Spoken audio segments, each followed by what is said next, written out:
सोनामुखी, हरड़, मुलेठी जैसी अनेक जड़ी बूटियां और हजारों वर्षों का प्राचीन आयुर्वेदिक ज्ञान इस एक बोतल में समाया हुआ है। कायम टैबलेट, आपकी खुशियों का साथी। उत्तर प्रदेश में अब जमीन खरीदने का नियम बदल गया है। अभी तक उप निबंधक कार्यालयों में अक्सर गवाहों की पहचान को लेकर संशय रहता था। कई बार विवादित जमीनों पर फर्जी गवाह खड़े कर दिए जाते थे। अब गवाहों का आधार सत्यापन अनिवार्य होने से उनकी पहचान डेटाबेस में हमेशा के लिए दर्ज हो जाएगी। इससे भविष्य में कानूनी विवाद होने पर गवाह अपनी जिम्मेदारी से मुकर नहीं पाएंगे।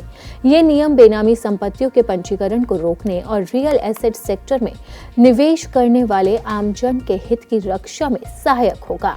एडीएम, एसडीएम, तहसीलदार और नायब तहसीलदारों के न्यायालयों में 1,43,027 राजस्व मुकदमे लंबित है।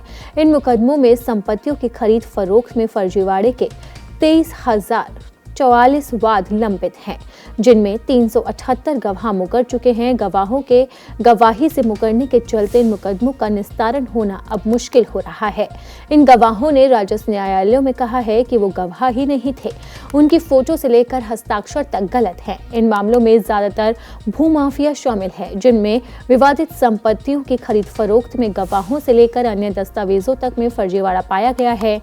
संपत्तियों की खरीद फरोख्त में होने वाली धोखाधड़ी और भूमाफिया पर नकेल कसने के लिए शासन ने नया नियम लागू किया है। इसके अंतर्गत किसी तरह के विवाद की स्थिति होने पर अब गवाह पर भी कानूनी शिकंजा कसा जाएगा। विवादित जमीनों में फर्जी गवाह नहीं खड़े किए जा सकेंगे।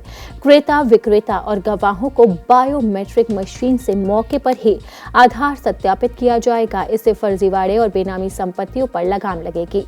फेस ऑथेंटिकेशन और ओटीपी का विकल्प उपलब्ध होगा, जिससे पारदर्शिता बढ़ेगी और भूमाफिया का खेल भी खत्म होगा। नई व्यवस्था में केवल फिंगरप्रिंट ही नहीं बल्कि सुरक्षा के अन्य मानकों को भी जोड़ा जाएगा। अगर किसी बुजुर्ग या फिर शारीरिक श्रम करने वाले व्यक्ति की उंगलियों के निशान घिस जाने की वजह से मैच नहीं होते हैं तो उसके लिए फेस ऑथेंटिफिकेशन चेहरा पहचान की सुविधा दी गई है। विशेष परिस्थितियों में आधार से लिंक मोबाइल नंबर पर ओटीपी भेजकर भी सत्यापन किया जाएगा। एआईजी स्टाम्प प्रयागराज राकेश चंद्र ने बताया है कि जमीन की खरीद फरोख्त में होने वाली धोखाधड़ी और भूमाफिया पर नकेल कसने के लिए शासन की ओर से नई व्यवस्था को प्रभावित किया गया है।